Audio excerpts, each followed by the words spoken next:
جب آپ نے اعلان کیا کہ چلو تقدیر کو پورا کرو، تو جبریل بھی غمگین ہو کر کہنے لگے یا رسول اللہ پھر میرا بھی آج دنیا میں آخری دن ہے، آج کے بعد میں بھی کبھی اس دنیا میں لوٹ کے نہیں آؤں، یعنی بڑی کے ساتھ۔ آپ کی آنکھیں بند ہوئیں، حضرت عائشہ رضی اللہ تعالیٰ عنہ کی چیخ نکلی تو ساری بیگمات دوڑی دوڑی آئیں، تو آپ کی منزل پوری ہو چکی تھی، تو آپ کو لٹایا گیا اور چادر ڈال دی گئی۔ ابو بکر رضی اللہ تعالیٰ عنہ اپنی دوسری بیگم کے پاس گئے تھے عوالی، 3-4 میل، پتہ چلا تو وہاں سے گھوڑے پر وہ دوڑتے ہوئے آئے اور آ کر آپ کے ماتھے سے چہرے سے کپڑا ہٹایا اور آپ کے ماتھے پر بوسہ لیا تو آپ کے آنسو ماتھے پر گرے۔ کوا و نبی یا واہ خلیلا واہ صفیہ، ہائے میرا نبی، ہائے میرا دوست، ہائے میرا خلیل، ہائے میرا جگر، کہ یا رسول اللہ آج کے بعد آپ کوئی دکھ نہیں دیکھی۔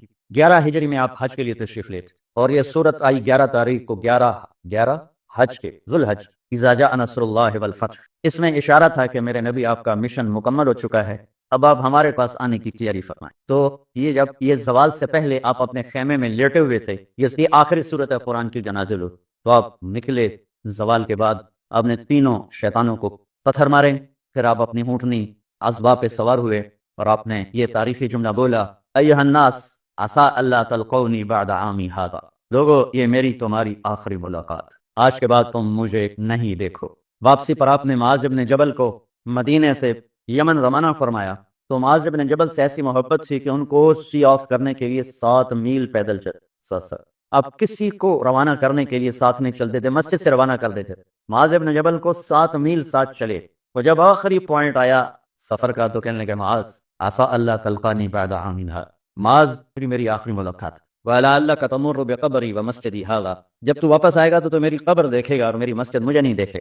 تو فَبَكَىٰ مُعَاذٌ جَشْعًا لِفِرَاقِ رسول اللہ، تو معاذ بن جبل پھوٹ پھوٹ کے رونے لگے آپ کی جدائی کا تصور کر، تو آپ کی آنکھوں میں بھی آنسو آ، تو آپ نے جلدی سے منہ یوں پھیر لیا، معاذ پیچھے ہو گئے اور آپ ادھر ہو گئے، اپنے آنسو چھپا لیے، وفرمایا معاذ ان اولی الناس بی المتقون من کانوا وحیث کانوا، معاذ اس جدائی کا غم نہ کر، جو تقوی پر مرے گا وہ میرا سب سے قریب ہوگا، چاہے وہ پاکستان میں ہو چاہے افریقہ میں ہو، میرے سب سے قریب وہ ہوں گے جو تقوی والے ہوں گے، جو اللہ سے حیا کرنے والے ہوں گے۔ جب آپ واپس تشریف لائے 29 سفر، 29 محرم سفر، 29 سفر عصر کی نماز کے بعد ایک جنازہ تھا، اس جنازے کو پڑھانے کے بعد اس کو دفن کے لیے آپ جنت البقیع تشریف لے گئے، وہاں سے واپس ہونے لگے تو سر درد اٹھا اور وہ درد ایک دم بڑھنا شروع ہوا، اور اس دن باری حضرت عائشہ کے گھر کی تھی، تو آپ گھر میں تشریف لاتے لاتے درد کے ساتھ بخار، تیز بخار، تیز درد، تیز بخار، اور 14 دن 12 ربیع 29 30 2 دن یہ اور 12 دن اگلے 14 دن آپ نے بیماری دیکھی، مسلسل سر درد اور مسلسل بخار، اور روزانہ آپ جب گھر بدلتے اس کو 9 بیویاں زندہ تھیں، تو آپ پوچھتے کل کس کی باری ہے، کل کس کی باری ہے، یہ میمونہ کی ہے، اگلا دن کل کس کی باری، یہ حفصہ کی، کل کس کی باری ہے، ام سلمہ کی ہے، تو بیگمات نے اس سے سمجھا کہ اللہ کے نبی یہ چاہتے ہیں کہ میں بیماری کے دن عائشہ کے پاس گزار، ورنہ آپ کو تو خود پتہ ہے کل کس کی باری ہے، پرسوں کس کی باری ہے، ترسوں کس کی باری ہے، تو حضرت میمونہ کے گھر میں آپ تشریف فرما تھے، تو ساری باقی 8-7 بیگمات جمع ہوئیں اور انہوں نے آ کے عرض کی یا رسول اللہ جب تک آپ بیمار ہیں آپ عائشہ کے پاس آرام فرمائیں، اور جب اللہ آپ کو شفا دے دے تو پھر ہماری ترتیب کو آپ دوبارہ شروع فرما دیں۔ تو آپ نے سب کا شکریہ ادا کیا، عدل کی مثال کا اسلام جب دوسری شادی کی اجازت دیتا ہے تو عدل کی شرط لگاتا ہے علم تعدلوا، اگر عدل نہیں کر سکتے پھر ہی کیا عدل، اور آپ نے فرمایا جس نے دوسری شادی کی اور عدل نہ کیا کتنی مرضی عبادت کر کے آیا تو قیامت کے دن آدھا حصہ اس کا فالق زدہ ہوگا، ایک سائیڈ اس کی فالق زدہ ہوگی، کتنے ہی مراقبے کر کے کتنی ہی نمازیں پڑھ کے آیا ہو، انصاف نہیں کیا تو پورا آدھا حصہ فالج کی پکڑ میں ہوگا۔ جب سب بیگمات نے یہ کہہ دیا کہ آپ وہاں گزاریں تو آپ نے شکریہ ادا کیا، علی اور عباس کو بلایا، ان کے کندھوں پہ آپ نے یوں ہاتھ رکھے اور آپ کے پاؤں یوں زمین پہ لگ رہے، آپ پورا پاؤں نہیں لگا پا رہے تھے کمزوری سے، یہ پوزیشن اس طرح، اور یہ پیر کا دن تھا، آپ حضرت عائشہ کے گھر میں داخل ہوئے اور اگلے پیر کو حضرت عائشہ کے گھر میں آپ اپنے اللہ کے پاس چلے، آخری ہفتہ آپ نے حضرت عائشہ کے گھر میں گزارا، صحابہ ملاقات کے لیے حاضر ہوئے تو آپ ان کو دیکھ کے رونے لگے اور فرمایا کہ میں تمہیں اللہ کے سپرد کرتا ہوں، اللہ تمہاری حفاظت کرے، اللہ تمہارا ساتھی ہو، آواکم اللہ حفظکم اللہ نصرکم اللہ، بہت دعائیں دی۔ تو عبداللہ بن مسعود رضی اللہ تعالیٰ عنہ نے پوچھا یا رسول اللہ لگتا ہے جیسے جانے کا وقت ہے تو آپ کو غسل کون دے گا؟ آپ نے فرمایا میرے اہل بیت۔ آپ کو کفن کون دے گا؟ کہ میرے اہل بیت۔ آپ کا جنازہ کون پڑھے گا؟ تو آپ رونے لگے، تو آپ نے فرمایا جب تم مجھے غسل دے دو تو سب نکل جانا، سب سے پہلے میرے 2 وزیر جبریل و میکائیل آئیں گے اور وہ میرے اوپر درود و سلام پڑھی۔ ہمارے نبی کا جنازہ ایسے نہیں ہوا اللہ اکبر اور پیچھے صفیں، آپ کی چارپائی کے پاس آ کر صحابہ کھڑے ہو جاتے، وہ میں ابھی بتاتا ہوں۔ تو آپ نے فرمایا سب سے پہلے جبریل و میکائیل آ کر میرے اوپر درود و سلام پڑھیں گے، پھر اس کے بعد ساتوں آسمان کے فرشتے باری باری آئیں گے. جب وہ چلے جائیں گے تو پھر سب سے پہلے میرے خاندان، میرے اہل بیت کے مرد آ کر میرے اوپر سلام پڑھیں گے، پھر ان کی خواتین آ کر سلام پڑھیں گی، پھر ان کے بچے آئیں گے، پھر ان کے نوکر اور نوکرانی آئیں گی، اس کے بعد مہاجرین مکے کے قریش آئیں گے، اس کے بعد ان کی عورتیں آئیں گی، ان کے بچے آئیں گے، ان کے نوکر اور نوکرانی آئیں گی، اس کے بعد مدینہ والے آئیں گے، پھر مدینے کی خواتین آئیں گی، پھر ان کے نوکر نوکرانی آئیں گے، اور اس کے بعد مجھے تم اللہ کے سپرد کر دینا. اور پھر آپ نے ایک عجب بات فرمائی جو کسی نبی نے نہیں فرمائی، فرمایا کہ میرے بعد میری آنے والی امت کو میرا سلام کہے، اور انہیں کہنا کہ ان کے بعد جو آئیں ان کو بھی میرا سلام کہے. اور اس طرح میرے سلام کو قیامت تک اللہ کے نبی نے پہنچایا کہ ہر آنے والی امت، ہر آنے والی نسل، اگلی نسل کو اس نبی کا سلام پہنچائے. آپ کے جانے میں 5 دن باقی تھے تو آپ نے فرمایا مجھے 7 کنوؤں کے پانی سے غسل کرواؤ. تو 7 کنوؤں سے پانی لایا گیا مشکیزوں میں بھر کے. تو حضرت عائشہ کے گھر میں کوئی ایسا ٹب نہیں تھا جس میں بیٹھ کے وہ آپ نہا سکتے، تو حضرت حفصہ کے گھر سے ٹب منگوایا گیا. آپ اس میں بیٹھے، تہمت باندھا ہوا تھا، کرتا اتارا، اور آپ پر 7 کنوؤں کا پانی ڈالا گیا، تھوڑا تھوڑا تھوڑا تھوڑا تھوڑا تھوڑا. تو اس سے بخار کی شدت کم ہوئی، اور آپ سر درد کی وجہ سے آپ نے ایسے پٹی باندھی سرخ رنگ کی. اور اس کے بعد حضرت علی اور فضل بن عباس کے کندھوں کا آسرا لے کر آپ مسجد میں تشریف لائے، اور آپ ممبر پر بیٹھے، اور آپ نے فرمایا لوگوں میرے جانے کا وقت آ چکا ہے. میں نے کسی پر زیادتی کی ہو، کسی کو تھپڑ مارا ہو، کسی کو چھڑی ماری ہو، کسی کا حق دبایا ہو، تو میں اپنی جان کے ساتھ، مال کے ساتھ حاضر ہوں. مجھ سے یہیں بدلہ لے لو، آخرت میں میرے خلاف کوئی دعویٰ نہ کر.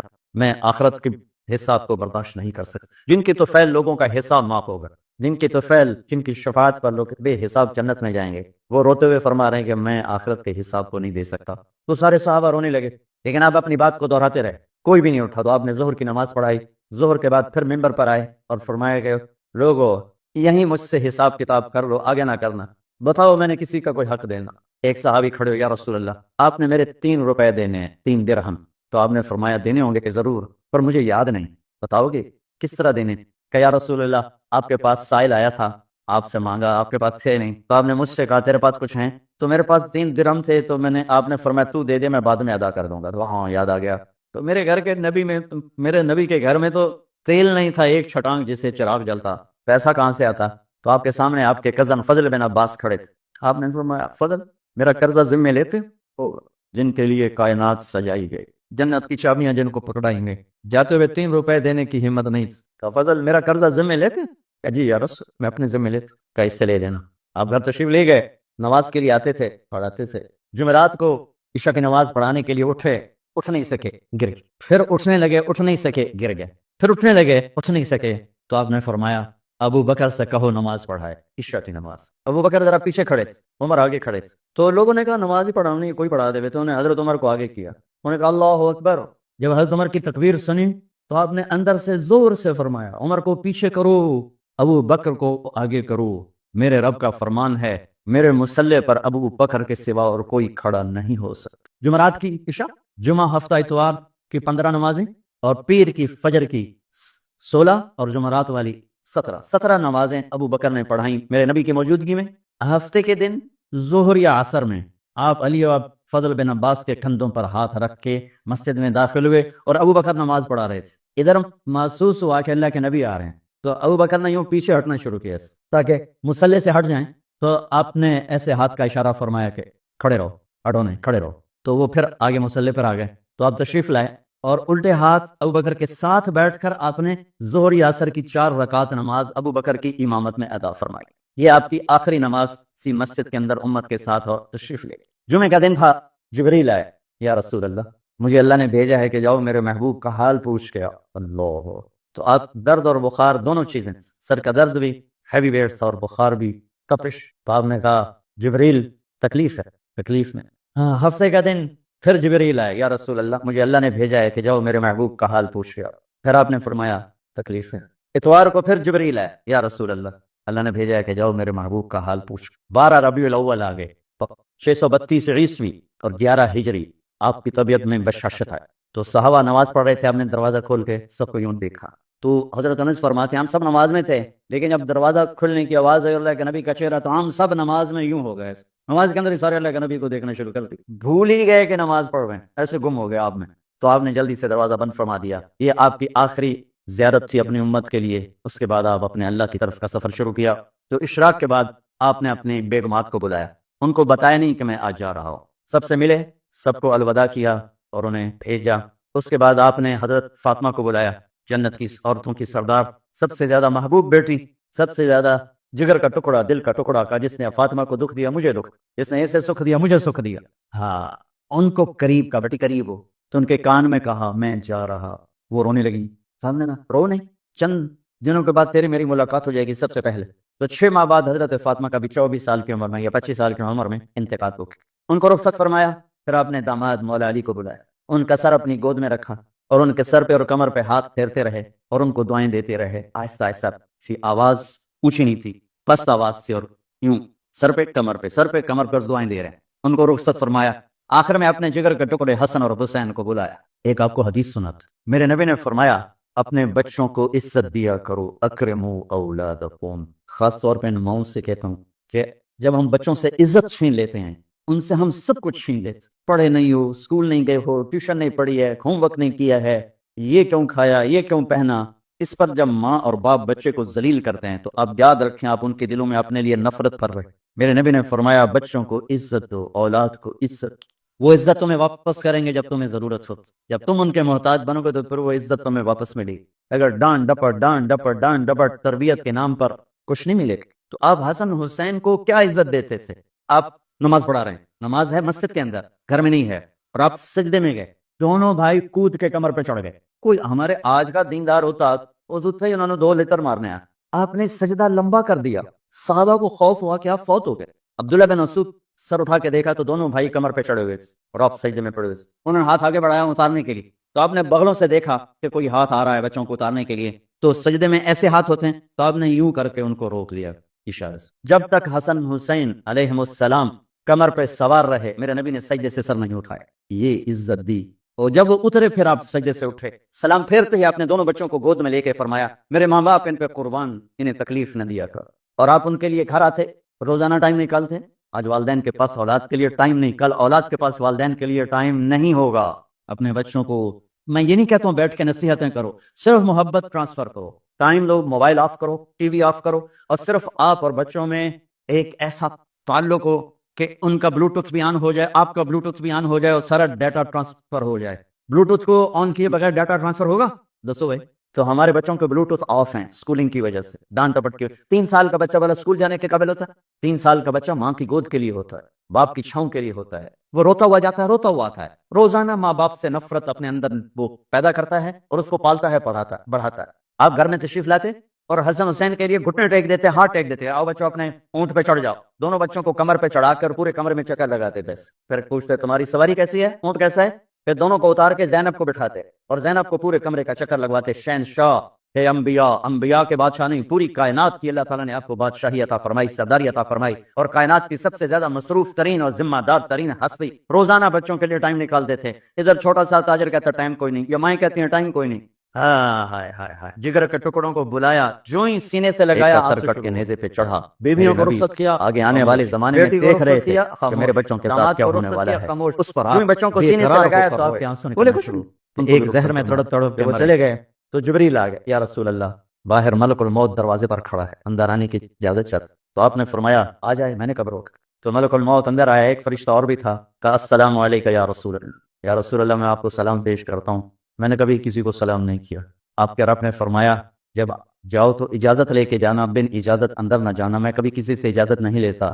اللہ تعالیٰ نے فرمایا آنا چاہیں تو لے آنا، رہنا چاہیں تو چھوڑ کے آ جانا، یہ اختیار اللہ نے کبھی کسی کو نہیں دیا، آپ پہلی اور آخری ہستی۔ تو آپ نے فرمایا اگر میں اجازت دے دوں تو میری جان نکالو گے؟ تو اللہ کے امر کا پابند۔ تو آپ نے جبریل سے پوچھا کیا کہتے ہو، تم کیا کہتے ہو؟ جبریل نے کہا یا رسول اللہ، اللہ آپ کی ملاقات کے شوق، میرے بھائی بہنوں اللہ سے یہ دعا کیا کرو کہ اللہ ایسی موت دے جب جانے کا وقت ہے تو ہماری ملاقات کے شوق۔ ایک صحابی کا انتقال ہوا، آپ نے ان کی قبر پہ جا کے یہ دعا کی، یا اللہ طلحہ جب تیری بارگاہ میں پیش ہو تو اسے دیکھ کے مسکرائے، یہ تجھے دیکھ کے مسکرائے، سارے دکھ درد دور ہو جائیں۔ تو جبریل بولے یا رسول اللہ، اللہ آپ کی ملاقات کا شوق۔ آپ نے فرمایا جاؤ اللہ سے پوچھ کے آؤ میرے بعد میری امت کے ساتھ کیا کرے گا، جاؤ پوچھ کے آؤ حسن حسین کے ساتھ کیا کرے گا۔ یہ پوچھنا، ہر کوئی اپنے بچوں کو یاد کرتا، مرنے والے بچوں کو یاد کرتا، بچے میلاد۔ میرے والد اچانک ہارٹ اٹیک میں فوت ہو گئے تو ہماری بہنیں موجود نہیں تھیں، میری 2 بہنیں، تو میرے والد بار بار کہتے میری دھیاں میں ملا دے، میری دھیاں میں ملا دے، اور میرے نبی نے کہا میری امت کا مجھے بتاؤ پہلے کیا کرو۔ حسن حسین کا نہیں کہا، جن کو ذبح ہوتے بھی زہر میں تڑپتے بھی دیکھ۔ واہ یا رسول اللہ، آپ نے کیا وفا کی اور ہم نے کیا صلت، سارے خنجر انہی کے سینے میں اتار دیے، ہر تیر کھینچ کے آپ کے جگر کے پار کیا، ہر نافرمانی کا ٹھیکہ لے لیا۔ جاؤ پوچھ کے آؤ میرے بعد میری امت کا کیا کرے گا۔ تو جبریل جا کر پیغام لائے کہ اللہ تعالیٰ فرما رہے ہیں ہاں ہم آپ کی امت کو تنہا نہیں چھوڑے، میرے رب کی عزت کی قسم، خواتین و حضرات میرے رب کی عزت کی قسم، میرے نبی یہ بات نہ اٹھاتے، کوئی ہم میں خنزیر بدنتا، کوئی بندر ہو جاتا، کوئی کتا ہو جاتا، کوئی سانپ بچھو بن جاتا، اللہ کی ہم سے کیا رشتہ داری۔ اس کملی والے پہ درود و سلام پڑھو جس نے اولاد کو پیچھے کر کے تمہیں اللہ سے مانگا، اور محشر کے میدان میں جب جہنم آ کے ایک چیخ مارے اور آدم سے لے کر عیسیٰ علیہ السلام تک ہر نبی کہے گا نفسی نفسی، ہر ماں باپ کہے گا نفسی نفسی، ہر بیٹا بیٹی کہے گا نفسی نفسی، ہر خامن بیوی کہے گا نفسی نفسی، ہر بھائی بہن کہے گا نفسی نفسی، حضرت ابراہیم کہیں گے یا اللہ کسی کا سوال نہیں کرتا میری آنکھ بچے، عیسیٰ علیہ السلام کہیں گے یا اللہ میں اپنی ماں مریم کا بھی سوال نہیں کرتا میری جان، بس نفسی نفسی کے ہنگامے میں ایک آواز آئے گی امتی امت، کون ہے یہ؟ سر یہ دنیا نفسی نفسی کہہ رہی ہے، کون ہے امتی امتی کہنے والا؟ آواز کے تعاقب میں جب نظریں جائیں گی تو اپنے نبی کو دیکھ لینا، تڑپتے ہوئے بدن کے ساتھ، کانپتے ہوئے ہاتھوں کے ساتھ، اور پھیلی ہوئی جھولی کے ساتھ، اور بہتے ہوئے آنسوؤں کے ساتھ، صرف ایک ہستی ہو صلی اللہ علیہ یا رسول اللہ، صرف ایک ہستی ہوگی جو کہیں گے یا اللہ میری امت، یا اللہ میری امت، یا اللہ